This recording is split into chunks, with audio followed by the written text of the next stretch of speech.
Salut l'ami, ici Jules Ancien, j'espère que tu vas bien. C'est parfait. Les amis, nous sommes ici pour un exposé sur le jeu des millénaires. Le jeu des millénaires, c'est quelque chose que j'ai inventé, basé sur plusieurs principes. On va y revenir. Il y a déjà quelques années et c'est un projet qui me tient vraiment à cœur dans le sens où je pense qu'il peut réellement contribuer à créer un monde joyeux. Comment ça va se passer cet exposé? Merci d'être là en tout cas. Dans un premier temps, je vais faire un dessin sur le champ des possibles. Dans un second temps, on va voir 3 principes qui fondent le jeu des millénaires ainsi que ses règles du jeu. Dans un troisième temps, nous allons voir les outils qui permettent de faire un relais intergénérationnel. Et enfin, dans un quatrième temps, nous étudierons les liens de causalité vus par les principes du jeu précédent.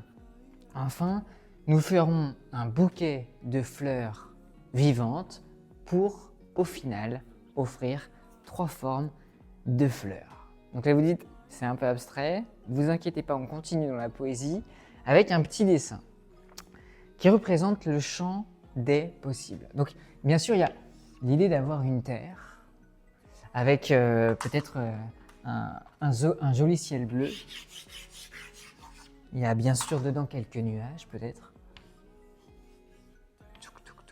Et à même le sol, sous nos pieds nus, il y a des fleurs.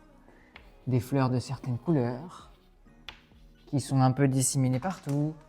D'autres couleurs de fleurs, d'autres espèces. Une biodiversité de fleurs qui poussent un peu partout sur notre planète comme des champs. Et ce poème, ce texte que je vais vous lire, introduit ceci. Le champ des possibles. Il existe sur Terre une multitude de champs de fleurs. Certaines ont un goût amer, d'autres âpres, d'autres encore sont sucrées et délicieuses.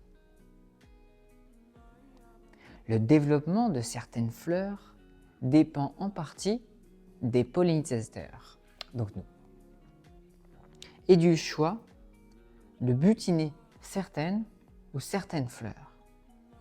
S'ils cessent de butiner une fleur par exemple, cette fleur ne va plus se reproduire et donc l'espèce va décroître. Nous sommes ces butineurs. Il y a des abeilles, il y a des papillons, on est tous différents. Mais nous sommes ces butineurs. Et ces fleurs sont des expériences que nous avons le pouvoir de choisir ou non. Ces fleurs, ces expériences, nous allons les choisir pour faire, dans ce champ des possibles, des expériences particulières. Personnellement, j'ai fait mon choix. Et je souhaite que ce champ soit joie, respect, résilience, confiance et lucidité. Voilà les fleurs que je souhaite cultiver dans le champ de notre monde. Alors, pour faire ça, j'ai un plan. Et c'est là que j'entre en scène. Avec les règles du jeu et les principes du jeu des millénaires. Jeu des millénaires parce que j'ai vraiment vocation à ce que ça devienne une espèce de pratique qui peut se faire et qui peut durer très longtemps si elle est bénéfique. Et si elle est bénéfique, ça se fera. Alors, allons un peu plus en détail dans ce jeu des millénaires. J'ai un carnet que je peux vous montrer avec tous les dessins qui me sont venus pendant une nuit assez créative et qui partagent l'exposé que je vous fais aujourd'hui. Il y a dans un premier temps, comme chaque jeu, un but, une intention. Le but du jeu là, c'est qu'ici, dans ce champ des possibles qui est notre monde, on soit heureux ensemble. Je vais donc faire ce petit smiley. Et puis il y a des principes pour permettre d'être heureux ensemble. Ces principes sont au nombre de 3, qu'on peut voir comme une tête, une colonne vertébrale et un bassin. Tête, colonne vertébrale, bassin. Le premier qui est ici, qui est représenté par la tête, c'est le principe de direction. On va y revenir. Le deuxième, qui est représenté par la colonne vertébrale, c'est le principe de rétroaction.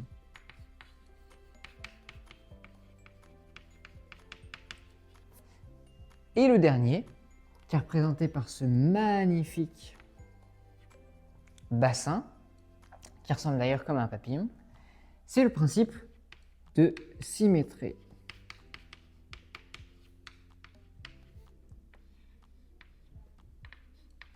Alors, pour approfondir sur ces différents principes, le principe de direction, c'est l'idée de l'endroit où je regarde, que ce soit quand je fais du skate, du snowboard, du vélo, quand je marche, quand je cours, c'est l'endroit vers lequel je me dirige. Et ça marche à l'échelle individuelle, mais ça marche aussi sociétalement. C'est-à-dire que l'endroit vers lequel on se concentre, eh ben on va créer cette chose où on va vivre cette expérience, quoi. Je regarde une forêt, je me dirige vers une forêt, je fais l'expérience d'être dans une forêt. Intéressant pour créer un champ des possibles qui nous donne envie. Parmi ce champ des possibles, lequel je choisis. Principe de direction donc. Deuxième principe, principe de rétroaction. C'est quelque chose qu'on voit dans énormément de systèmes vivants, que ce soit les humains, les animaux, les végétaux. Il y a vraiment l'idée de j'ai l'intention de faire un truc parce que j'imagine que ça va me rapporter de l'intérêt. Exemple, un chat qui a envie de manger du lait et qui voit du lait sur une table. Ensuite, il y a l'action qui se produit. Et si par exemple le chat glisse de la table et se retrouve sur le flanc à même le sol, il va se dire « Ok, j'ai voulu sauter sur cette table était mouillée, j'ai glissé. Je vais apprendre maintenant qu'en fait, quand je monte sur cette table et qu'elle est mouillée, je glisse quoi. » Donc il y a un désir, une expérience et ensuite un feedback qui nous permet, grâce à cette expérience, de produire de la sagesse, de progresser dans notre connaissance du monde et dans cette expérience. Et donc ça marche et c'est pour ça que j'ai fait une colonne vertébrale, notre cerveau envoie une information par le biais des nerfs à notre main par exemple va toucher cette table est froide, information quoi. Je donne mouvement, information. Voilà. Et ça peut aussi se faire de manière plus globale et c'est justement ce que j'essaye de mettre en place à travers le jeu des millénaires. Et enfin, le principe de symétrie. De symétrie de quoi? Pas des bassins ou du corps, tout est symétrique en fait dans la nature, mais de symétrie du temps. Symétrie du temps, ça veut dire quoi? Ça veut dire qu'imaginons que nous sommes en 2025, j'inverse les 2 derniers chiffres de l'année, ce qui nous donne 2052. Et donc ça, en fait, on peut aller très loin sur ce jeu. J'ai déjà fait des créations qui donnent une espèce de courbe sur tout le long du siècle où ça s'inverse dans un voyage dans le futur. On va pouvoir projeter, direction, et un voyage dans le passé, rétroaction. Exemple, 2025 devient 2052, expérience du futur, projection, imagination. Mais ça aurait pu être aussi 2022 qui reste présent. 22, c'est le présent. Ou alors, et on a déjà expérimenté ça, 2020, qui nous donne 2002. Ok? Donc voilà, juste principe de direction. Là où je porte mon regard, je fais l'expérience. Principe de rétroaction. Je grandis, chaque système vivant grandit parce qu'il a une envie, une direction, il fait l'expérience, il apprend ensuite de cette expérience. Et enfin, symétrie temporelle. Et là, on voit comment c'est lié, parce que la direction va être donnée dans les moments où on se projette dans le futur. La rétroaction va être produite dans les moments où on vit et le futur et ensuite le passé, phénomène de feedback. Tout ça grâce au principe de symétrie. Donc voilà, Une grosse partie déjà du jeu des millénaires est expliquée. C'est simple, mais redoutablement efficace. Et je pèse mes mots, bien sûr. Bon, ça, c'est fait. Et j'en profite aussi pour vous passer un message qui me semble important et vous faire une proposition. Je capte à chaque fois que je fais un truc qu'en fait on fait les choses parce qu'on a envie d'être aimé et de bonjour et d'aimer en fait. En fait, si vous observez bien, la plupart de vos motivations c'est ça. Du coup, pour créer cette espèce de monde incroyable, je vous mets au défi, je vous propose le défi suivant, c'est de juste dire à quelqu'un qui est pas habituel, je t'aime, si c'est vraiment le cas. Hein. Et du coup, moi, comme c'est un peu mon entraînement, et c'est marrant parce que sans réfléchir, c'est facile, mais quand on se pose un peu plus dans le truc, c'est ouf. Du coup, j'ai envie de te dire, je t'aime. Allez, c'est reparti pour la vidéo. Et maintenant, vous dites, comment ça se passe? Est-ce que vous pouvez m'en dire un peu plus, Jules? Avec plaisir. C'est pour ça que je suis là. Ça, comment ça se manifeste dans la réalité? À travers un vol expérientiel que je vais représenter ainsi, comme un avion qui décolle pour prendre de la hauteur dans les moments où on est dans le futur, au-dessus des nuages. Mais bien sûr, il décolle d'une piste d'atterrissage pour arriver sur une piste d'atterrissage. Ça, en gros, c'est le jeu. Donc, pour produire une expérience qui est la plus bénéfique possible à travers de ces principes. Moi, j'ai donc imaginé un jeu, et ce jeu, il a 4 parties, et on va voir ensuite qu'il s'est redécomposé en différentes parties à chaque fois. Une première qui va être l'embarquement. Embarque. L'embarquement, c'est le moment où on rentre dans le jeu. Le deuxième, vous l'avez, le décollage. Le décollage, ça part. Le troisième, juste ici, on va dire le jeu, le vol, quoi. Le moment où on prend de la hauteur pour regarder soit le passé, soit le futur. Et enfin, l'atterrissage.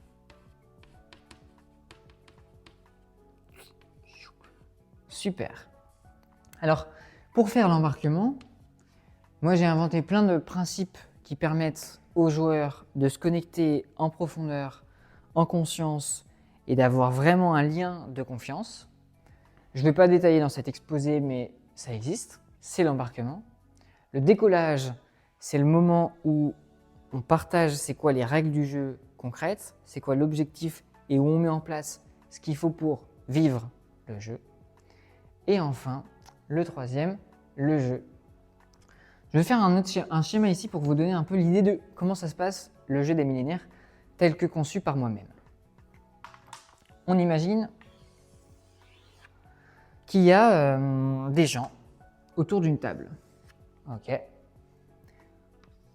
Pour l'instant, ça peut être entre 5 personnes max, et ça peut même aller jusqu'à 2 ou 1 personne.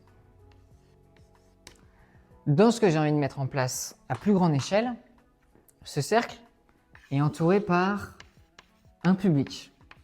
On va voir tout à l'heure le rôle du public dans le jeu des millénaires. Voilà, il y a un public. Ça, c'est le truc de base. Mais il va y avoir quelque chose de sympa, c'est-à-dire qu'il va y avoir 3 tours pour produire l'expérience du jeu des millénaires. Comme on a dit, si on imagine qu'on est en 2025, nous sommes en 2025, il va y avoir un premier tour que j'appelle de célébration. Un deuxième tour que je nomme de connexion ou de constellation.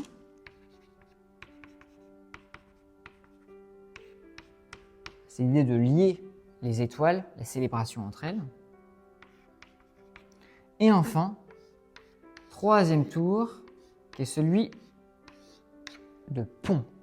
On verra un peu ça plus dans les détails. Comment ça se passe? Quand on imagine qu'on fait le jeu du millénaire et qu'on est dans le futur, donc pour l'expérience de 2025, on est en 2052, on se réunit comme ça, avec les personnes autour et en fait du public, s'il y a du public qui ont envie d'assister au jeu. Et puis on va faire comme si on imagine qu'on est en 2052 réellement. C'est-à-dire que la personne qui anime dit des trucs genre « Bonjour mesdames et messieurs, nous sommes le 20 janvier 2025 en direct de cette planète Terre. Aujourd'hui, nous allons, grâce à ces caméras qui étaient utilisées à l'époque en 2025, faire une rétrospective de ces 27 dernières années. Nous allons voir quels éléments ont été marquants entre 2025 et 2052 pour justement progresser en sagesse et identifier ce qui a été bénéfique ou ce qui nous donne envie d'agir à partir d'échecs ou d'expériences passées. Donc voilà, la personne anime et c'est un échange où là on se réunit, on est réellement dans le futur. On joue à ça, on joue à parler au présent du futur. Pourquoi? Parce qu'au niveau des idées qu'on va amorcer, qui sont en même temps, et là principe important, de direction, qui sont désirables, c'est pour ça qu'il y a ce cœur, et en même temps réaliste, c'est pour ça qu'il y a ce R, on va trouver l'équilibre pile poil entre ce qu'on a envie de produire pour le futur. Personne se dit en mode « Ah, je vais réfléchir à ce que j'ai pas du tout envie de faire demain ». Non, non, on réfléchit à ce qu'on a envie, ce qui nous donne envie, ce qui nous fait du bien, quoi, ce qui remue nos tripes. Et en même temps, ce qui est réaliste, c'est qu'est-ce que je vais faire demain qui est en même temps possible. Parce que juste si je rêve pour rêver, c'est sympa, mais je ne vais pas produire réellement de clarté sur comment je vais agir demain. Donc voilà, désirable et réaliste. Ça, c'est ce qu'on va jouer en imaginant et en jouant au présent, au futur. Parce qu'en faisant ça, je vais dresser une direction et ensuite, naturellement, on va attendre, on va y revoir après dans les liens de causalité qui est entre le fait de générer des idées et le fait de produire des actions concrètes et de ensemencer un champ des possibles qui nous intéresse. Ok? Donc, premier tour, célébration, c'est-à-dire que chaque membre du jeu, de ces 5 personnes par exemple, vont réfléchir en amont à mais qu'est-ce que j'ai envie de dire qui s'est passé, qui me mettrait en joie et qui soit réaliste entre 2025 et 2052. Ah, en 2033, il pourrait y avoir par exemple une révolution douce de tous les écoliers qui ont marre que l'apprentissage soit descendant et du coup qui préfèrent apprendre par eux-mêmes. Enfin bref, un truc comme ça. Et quelqu'un qui va pouvoir imaginer en mode peut-être qu'en 2045, il y a un truc. Non, non. C'est une possibilité. Un tour où chacun va dire moi je célèbre qu'en 2033 il s'est passé ça. Moi je célèbre qu'en 2052 il y a eu ça cette année. Moi je célèbre qu'en 2029 il y a eu ça. Premier tour où on fait émerger des idées en même temps réalistes et désirables à partir de la joie de ce qui vibre dans nos cœurs. Donc la base de l'échange même, la base du jeu des millénaires, c'est vraiment la joie de ce que j'ai envie de vivre. Voilà. Deuxième tour, constellation. C'est l'idée vraiment de lier ces étoiles les unes entre elles pour leur donner de la densité, pour leur donner du sens, de la cohérence. C'est un peu comme si on met plein d'idées partout et ensuite on va essayer de dire ah oui, effectivement il y avait un lien entre ce qui s'est passé en 2042 et le truc qu'on vit actuellement. Voilà. On donne de la densité à toutes ces célébrations, toutes ces dates qui ont été émises par les joueurs. Donc deuxième tour, constellation. Et enfin, on va avoir un troisième tour qui est celui du pont. Le pont, il est hyper intéressant et hyper important et c'est là qu'intervient le public, si public il y a. C'est le moment où le public va accueillir en lui son côté critique et peut-être ses peurs et qui va dire vous êtes sympa, moi j'ai une question là. Moi je me rappelle qu'à l'époque, en 2025, c'était chaud d'imaginer qu'en 2037, par exemple, il se passe ce truc. Je ne pouvais pas imaginer ça. Est-ce que vous pouvez nous dire un peu plus comment est-ce que ça s'est passé? Et donc là, on va créer des ponts réellement entre 2025, qui est incarné par le public, mais qui joue comme si on était en 2052, mais en intégrant leurs peurs et leurs doutes, et nos joueurs du plateau de jeu, qui vont, eux, devoir dresser un chemin, un pont cohérent, rationnel, entre ce qu'ils ont imaginé et la réalité actuelle de 2025, par exemple. Et ça va permettre de densifier davantage la réalité des propositions émises par les joueurs. Ok? Donc il y a vraiment l'idée de, on part d'une vibration qui nous fait kiffer, on met en lien, on se donne la main dans ces vibrations, dans ces idées, et puis ensuite on les rend cohérentes, on les rend réalistes, réalisables par rapport à notre situation actuelle de 2025, par exemple.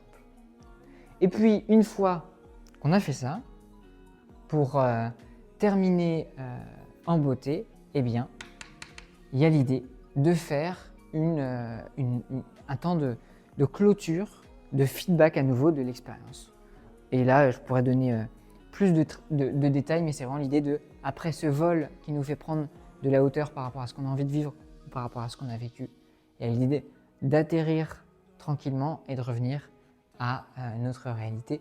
Pareil, je ne vais pas approfondir sur ça, mais il y a l'idée de plusieurs pratiques qui permettent de le faire de manière chouette. Bon, ça c'est concernant le déroulement du jeu des millénaires. Mais aussi quelque chose, c'est dans les règles, hein, ce qu'on ne peut pas faire dans le jeu des millénaires. Ce qu'on ne peut pas faire, c'est très simple. Il y a deux choses principales. La première, on ne peut pas souhaiter la mort de quelqu'un. On ne peut pas dire « Ah, heureusement qu'en 2033, par exemple, telle personne est morte. » Ben non, en fait, non. Ça, c'est où on veut, mais pas dans le jeu des millénaires. Dans le jeu des millénaires, interdiction de pronostiquer la mort de quelqu'un, quoi. Première chose. Deuxième chose, interdiction de contredire les autres dans ce qu'ils émettent de célébration. C'est-à-dire, si quelqu'un dit, par exemple, en 2027, il y a eu cette loi qui est passée pour permettre que l'agriculture soit bio, par exemple. Enfin, bref, je sais pas. On n'a pas le droit de dire en mode « Mais non, c'est pas vrai ce que tu as dit ». On doit toujours rebondir. Et ça donne aux joueurs un espèce de challenge incroyable qui fait vivre une expérience d'équilibriste commune, quoi. C'est-à-dire que je vais chercher à improviser à partir de ce que les autres disent, de rebondir dessus, et c'est ça qui fait vraiment à ce jeu du fun, quoi. C'est ça qui fait que, wow, on peut aller très loin en restant très pragmatique, mais en même temps en rêvant fort. Parce qu'on se tient la main et parce qu'on ne contradit pas l'imaginaire qu'on est en train de tisser ensemble. On garde la cohérence de l'imaginaire qu'on tisse. Et enfin, et c'est la dernière chose qui va être importante pour jouer à ce jeu du millénaire, c'est les pierres de confiance. Donc, je fais une petite dédicace à mon pote Pierre Surel que j'aime très fort, en qui j'ai totale confiance.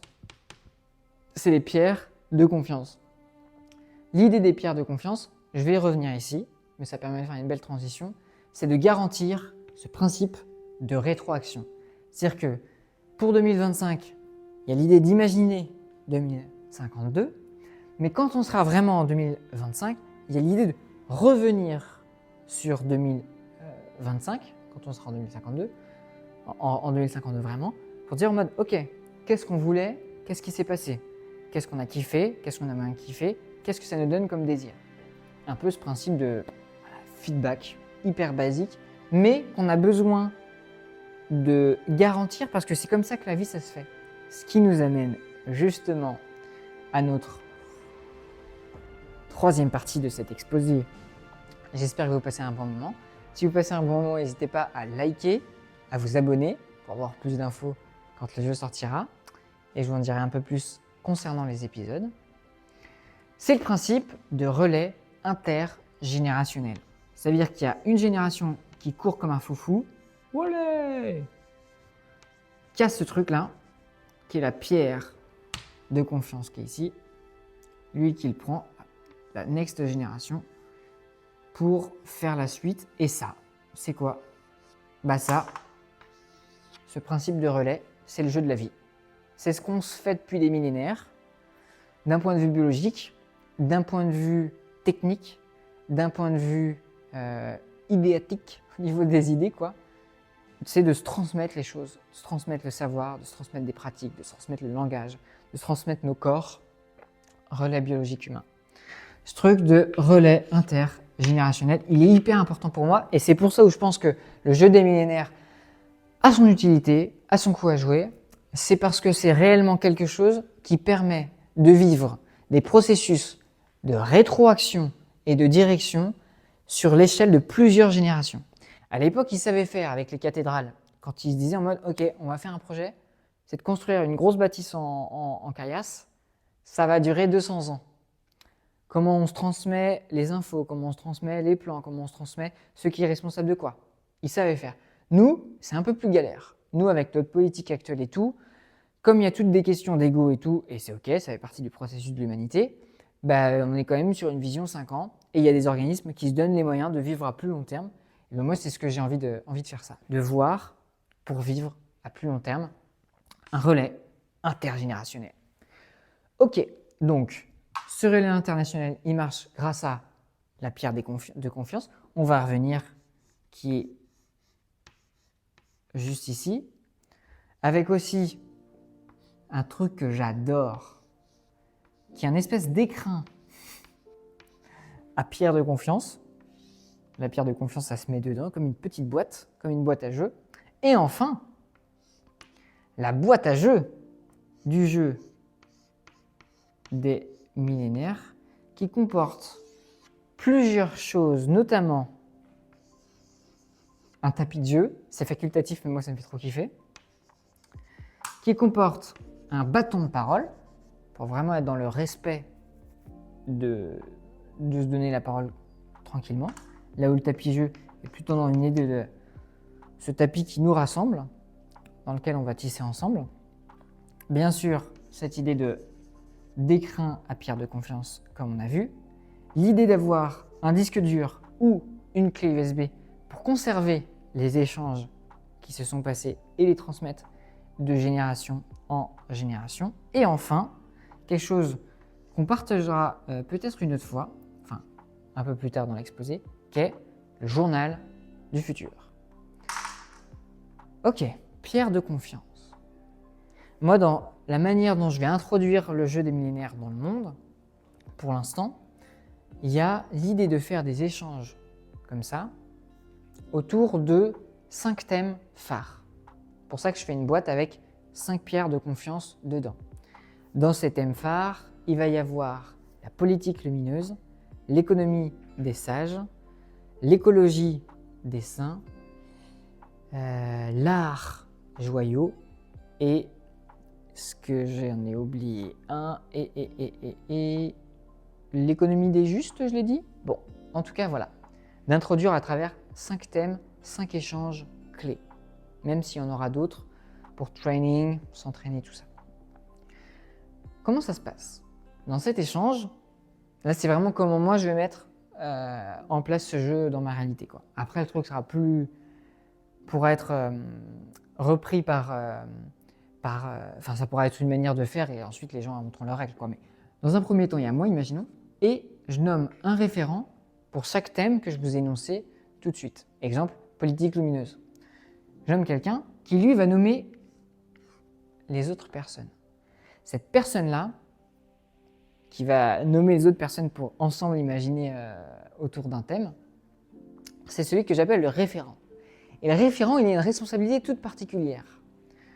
Au-dessus, enfin, en plus de nommer, de choisir les gens avec qui il va se dire, vas-y, avec ces personnes, on va improviser, ça va être incroyable, et en même temps, il y a une diversité dans ces personnes. Lui là, le référent, il est garant de la pierre de confiance. C'est-à-dire qu'à la fin de l'épisode, par exemple, d'un épisode de 2052 sur la politique lumineuse. Je lui donne la pierre. Je lui dis tiens. Et lui, il est chargé soit de garder cette pierre jusqu'en 2052 pour de vrai, ou alors de la donner à une personne qui va être garante de cette pierre pour 2052, pour ensuite rejouer le jeu. Si cette pierre est perdue, l'épisode, on va dire, du jeu des millénaires sur la politique du futur n'aura pas lieu en 2052. Et on ne pourra pas faire le feedback. C'est-à-dire qu'elle a une responsabilité d'être garante que cette pierre, qui est comme une clé pour réouvrir le jeu de cette thématique spéciale, soit toujours existante et du coup qu'elle la transmette. C'est pour ça qu'on l'appelle la pierre de confiance, celle qui permet réellement de vivre ce processus de rétroaction, de on projette, mais c'est pas juste une idée en l'air, c'est on projette et ensuite on fait le point sur ce qui s'est passé grâce à cette pierre de confiance. Pierre de confiance, regardez dans ce petit écrin que je vais faire comme une petite sculpture trop belle pour garder toutes ces petites pierres de confiance tout au long des millénaires. Parce que là, je vous ai donné l'exemple sur 2025, ensuite 2052. Mais ce jeu, on va le rejouer quand? Pour cette édition en tout cas. En 2125, on va projeter 2152, puis 2225, qui va produire de faire 2252, etc., etc. Vous voyez pourquoi on appelle ça le jeu des millénaires. Voilà. Donc cet écrin, il va servir pour des millénaires et des millénaires à conserver ces pierres de confiance. Pim! Relais intergénérationnel sur une génération, mais comme on vient de le voir, ça peut être sur beaucoup. Il y a d'autres subtilités qu'on peut rajouter, mais j'ai envie de qu'on peut rajouter, mais là j'ai envie de rester simple. Et enfin, dans cette boîte à jeux, il y a bien sûr l'écrin avec les pierres, le bâton de parole, le journal du futur qui permet de noter les différentes dates qui ont été émises, d'avoir une trace écrite, on en reviendra tout à l'heure, de ces différents éléments, le tapis que je prends grand soin pour cette première édition à broder à la main et je me régale. Le bâton de parole, pareil, je l'ai fait à la mano. Et ensuite le disque dur pour garder une trace numérique de ces captations de ce jeu. Je vais en revenir juste après. On continue. On arrive ici. Lien de causalité. Je reprends mon petit carnet. Lien de causalité. Entre quoi et quoi? On va dire que ça, c'est ce qui apparaît dans la matière. Ce qui est d'une certaine manière visible. Ça, ce sont des idées. Des fleurs. Là, c'est des racines. Quel est le lien entre une idée et la réalité matérielle? C'est flagrant. Si ce tableau existe, c'est parce que quelqu'un a eu l'idée de faire un tableau, parce qu'il a commandé à d'autres personnes qui l'ont fait. Cette université avait besoin d'un tableau, ils l'ont acheté. Rien que dans ce processus qui permet de voir que ce tableau est ici, ça passe par beaucoup de choses dans l'esprit qui sont de l'ordre des décisions, de choix, de besoins, d'idées. Mais on peut aller plus loin dans le truc. Il y a l'idée que le fait de partager une idée, ça change notre manière de voir. Ça change notre manière, on va dire, de pratiquer. Je mets une main. Et ça change aussi le fait qu'il y ait des initiatives. C'est pour ça que je mets une truelle. C'est-à-dire que les idées que je chéris, et c'est vraiment mon truc de base, vont produire une réalité toute particulière. Et les idées qu'on va chérir pendant ces occurrences du jeu des millénaires, comme elles sont les fruits de notre joie, de ce qu'on a envie pour le monde, quoi, elles sont forcément porteuses de trucs joyeux, quoi. Si réellement, grâce au processus que je propose, notamment ici avec l'embarquement, on est connecté à notre cœur, il est très très probable que 90 voire 100% des idées qui émergent de ces échanges soient bénéfiques pour les autres, quoi. Et ça, c'est ce qu'on veut. On veut et on a intérêt à ensemencer le monde d'idées qui viennent de notre cœur, d'idées qui sont bénéfiques pour faire ça un monde de joie, de paix, d'amour, de résilience, de lucidité, de tout ce qui nous intéresse, et en tout cas de moi ce qui m'intéresse. Alors, comment ça agit par exemple des idées comme ça qui vont émerger, telle personne dit qu'il se passe ça, nanana, dans notre réalité? Tout simplement, ça va nous permettre de voir différemment. Exemple, il y a un moment, on n'avait pas du tout conscience que les déchets, c'était mauvais pour l'environnement. Grâce à des personnes qui nous ont transmis des idées sur quel impact ça a sur notre environnement, ça a permis aux gens de changer leur regard sur un sac en plastique, par exemple, quoi. Maintenant, on a plein de gens qui, dès qu'ils voient un sac en plastique, ça fait c'est pas ouf, quoi. Donc voilà, ça change notre regard. Ce regard, il va avoir un impact sur quoi? Sur nos pratiques. Je mets un petit P, la main. Si effectivement j'ai conscience et que j'ai un regard différent sur les sacs en plastique, sur la pollution, naturellement, je vais arrêter de jeter des sacs en plastique. Je vais trier de manière différente. Peut-être que je vais acheter en vrac, tu vois, un truc comme ça. Qui du coup produit des pratiques différentes et des initiatives différentes. Il y a des entreprises qui vont se spécialiser dans le vrac. Tu as des associations qui vont dire en mode vas-y, on va faire une campagne pour apprendre aux gens les bocaux. Enfin, tu vois, il y a tout un tas d'initiatives et ça change le monde, quoi. C'est-à-dire qu'une idée va changer mon regard, qui va changer mes pratiques, qui va donner des initiatives et ensuite qui va réellement choisir un monde complètement différent. Et donc c'est pour ça qu'on fait le jeu des millénaires, c'est pour ça qu'on a ces échanges et c'est pour ça qu'on a envie réellement de les diffuser largement comme des fleurs trop belles, quoi. Donc pour diffuser une idée, il y a 3 manières, je pense qu'il y en a plus.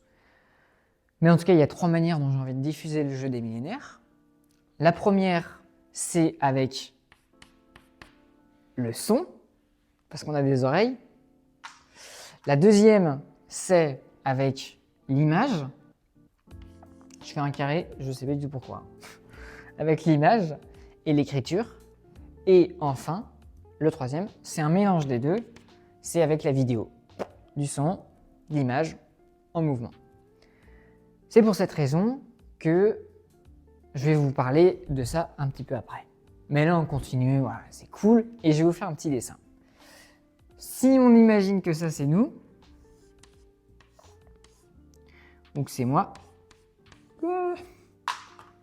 j'ai les bûches de ouf. Ok, j'ai un futal orange.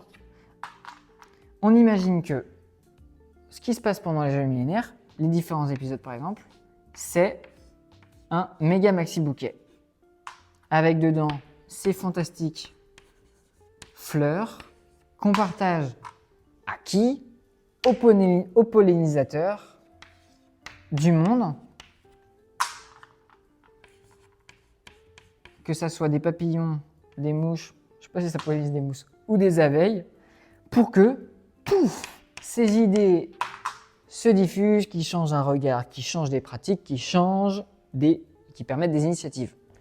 Voilà, donc on fait un gros bouquet de ça, à travers ces différentes formes, vidéo, musique et images, écriture, pour l'offrir au monde, pour dire « regardez, ces idées sont possibles.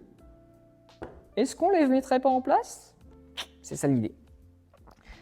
Et ces idées qui, je le répète encore, mais parce que ça me fait kiffer, proviennent de juste la joie de poser des dates, des célébrations dans ce qu'on a envie qu'il advienne entre 2025 et 2052.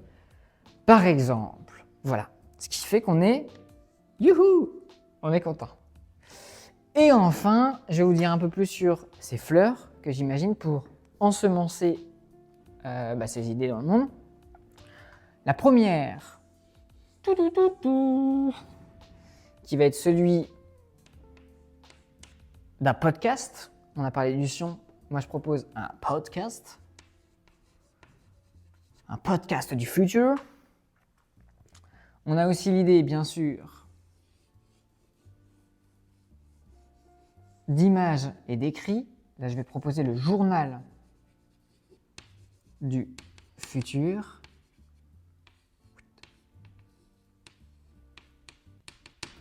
Ok. Et on a l'idée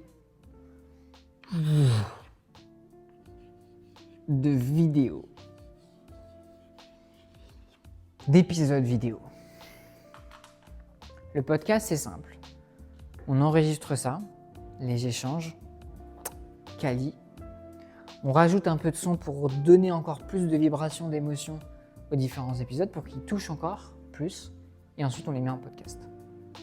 Pour la vidéo, c'est la même chose. On met du son en plus sur les échanges de ceux-ci. Et on rajoute en plus quelque chose qui aura lien avec le journal du futur. Ce sont des illustrations des œuvres d'art qui rendent visibles, et ça marque vraiment notre esprit, ces idées qu'on imagine, ces dates clés, ces échanges qui ont lieu ici. On donne des images au futur qu'on a envie de voir advenir. Et ça, on l'intègre dans les vidéos, dans les épisodes. Comment ça se passe d'un point de vue épisode vidéo? On a l'idée il y a le jeu des millénaires, c'est comme une série, la série, le jeu des millénaires. Ensuite, il y a des saisons, par exemple pour 2025, on dira il y aura la saison 2052, moi je la baptise Symbiose 2052. L'année d'après, on imagine en 2026, il y aura quelque chose 2063, ensuite un autre truc, ça continuera ainsi de suite. Et des épisodes. Donc on a une série avec des saisons, toutes les années différentes, et des épisodes pour différents thèmes, comme on a vu tout à l'heure, la politique lumineuse, l'art joyau, et ainsi de suite. Super. Et le journal du futur. Alors ça là, ça va être pépitos. Parce que ce qui va se passer, c'est qu'on va mettre dans une forme hyper belle, hyper design, les dates qui émergent de tous les épisodes du jeu des millénaires d'une saison. On les met dedans. On retranscrit aussi les échanges ou l'essence de ces différents échanges. On rajoute bien évidemment des images hyper belles pour créer le journal du futur, un journal qui réunit tout ce qu'on a envie, à savoir des bonnes nouvelles, de l'art et troisième chose, de la poésie. Parce que pour cette édition qui est Symbiose 2052, quand je me suis posé en mode mais c'est quoi mon intention en faisant ça, le truc qui est venu, c'est aimer la Terre. Du coup, dedans, on va rajouter des poèmes issus de poètes, de poétesses incroyables, qui sont juste des déclarations d'amour pour la Terre. Et là, on a rebouclé. Donc ça, on a envie que ça rayonne, que ça diffuse, et je compte sur vous. D'ailleurs, vous pouvez partager cette vidéo pour que ça se fasse. Et n'hésitez pas à vous abonner, parce qu'on va continuer de sortir les épisodes gratuitement. Et donc comme ça, vous allez pouvoir voir ce qui émerge de ça. Et pareil, aussi, on va donner les informations pour pouvoir commander quand ça sera mûr le journal du futur. Voilà, c'était Jules Ancillon pour nous servir à propos du jeu des millénaires que j'ai conçu, que j'ai eu grande joie à imaginer et à vous partager. Merci d'avoir suivi jusqu'ici. Merci à l'Université de Rennes de m'avoir accueilli dans cet super endroit de l'UFR de philosophie. Et je suis très heureux. Je suis très, très, très heureux. Voilà. Merci. Bientôt. Ciao! Dans la vibe, le jeu des millénaires, c'est parti. Donc là, ça filme? Ouais, c'est parti.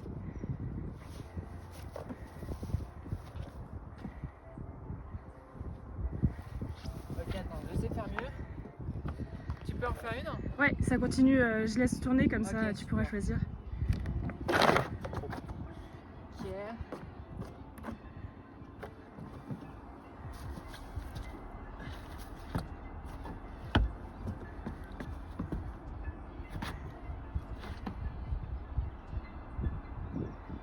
C'est cool en vrai. Je pense que c'est parfait.